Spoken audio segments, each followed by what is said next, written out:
Welcome everyone to the next episode of the Humm.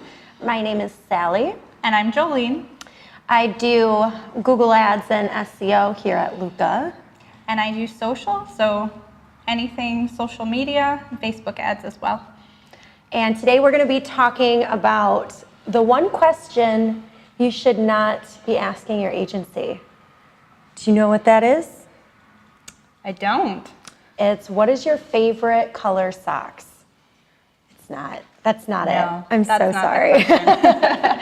No, basically, there's one question you should not be asking your agency, and that is, how is it going? So when you sign on an agency, you should be having that conversation, or when you sign on with an agency, rather, you should be having that conversation along with your goals and KPIs and things like that, but also how often you're going to be communicating. What does that communication look like?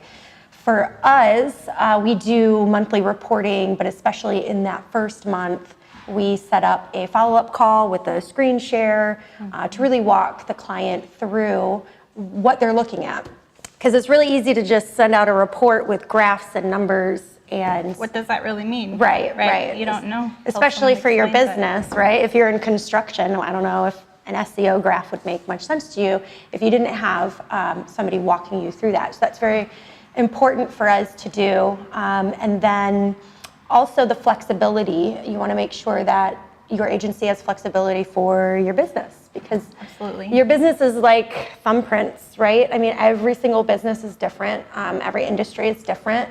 And your agency should be catering to that difference. You know, some people need different types of reporting or different types of communication.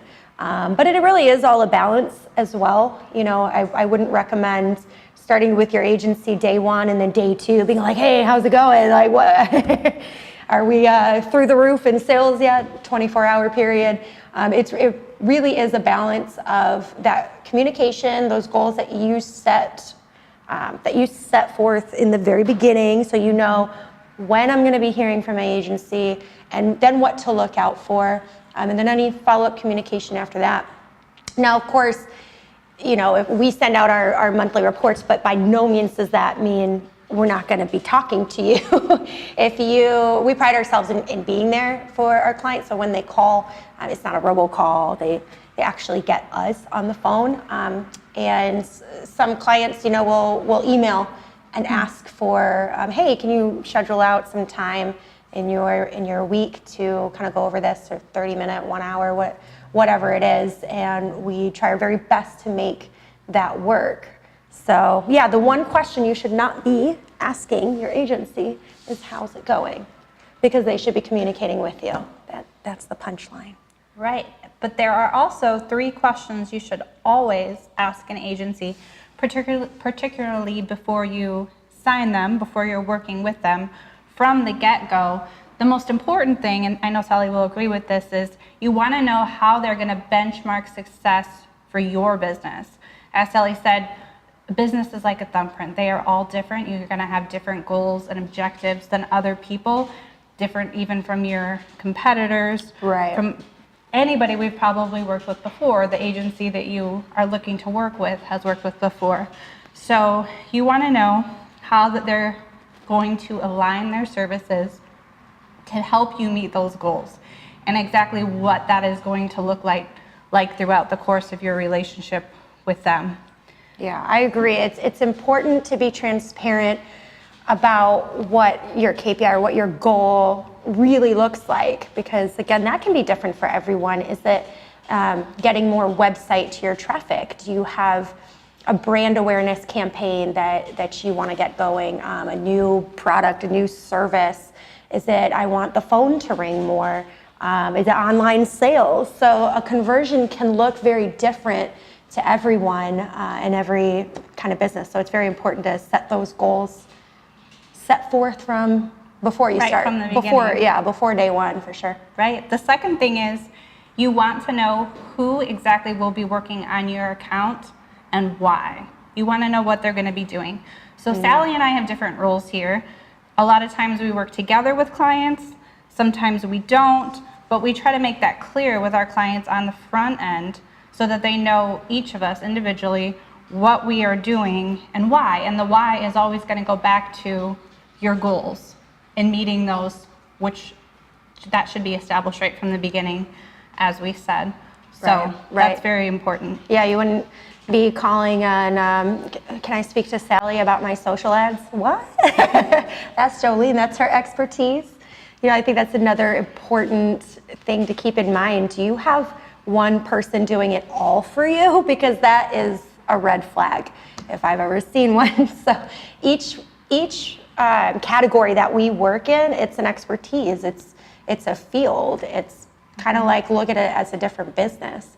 So each category that you invest in should have a prime person, if not department, that is their expertise, because it's a full-time job. If I tried to master myself in absolutely everything that we do here, I wouldn't be the best at anything that we do here, because I wouldn't have the time to keep up on all the research and new things going on. You know, with Google, there's new parts of the algorithm every single day. I know it's the same with social as well. So right, things are constantly changing. So Sally's niche is SEO, Google, mine is Facebook. There might be a little bit of overlap in projects we work on together, but for the most part, we're two completely different departments. So make sure that you work with the agency and that you know who is going to be working on your account, what their role is, and how their work is going to impact your bottom line and your goals, whatever you determine that those are on the front end.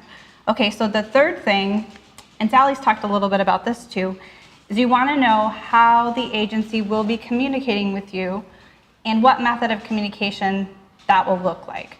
Whether that's going to be emails, reports, video calls, meetings.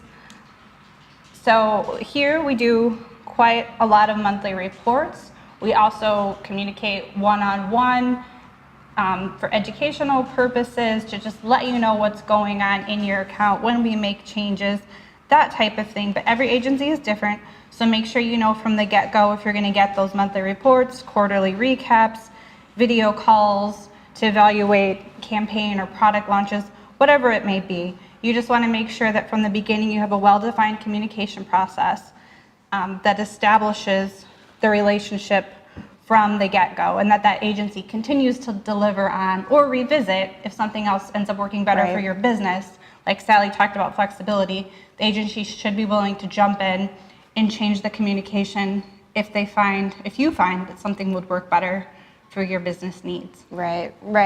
Flexibility is where it's at. I mean, if you prefer phone calls or video conferences, or if your business is local to us, then I mean, we more than welcome you coming on in. So that has to benefit you. Your agency should be working, for you, with you, to help you grow.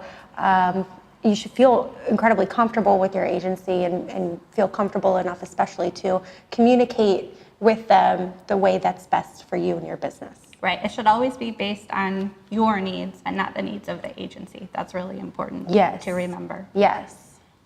That's all we got for today, I believe. Yes. Thanks for joining us, and make sure you look below for our articles. Yes. You can click through to the articles. We'll have a couple to cover the points that we talked about today. Feel free to leave a comment below, give us a like, thumbs up, subscribe, all that good stuff. And stay tuned for our next episode of The Humm, whose topic will be, well, you'll have to wait and find out.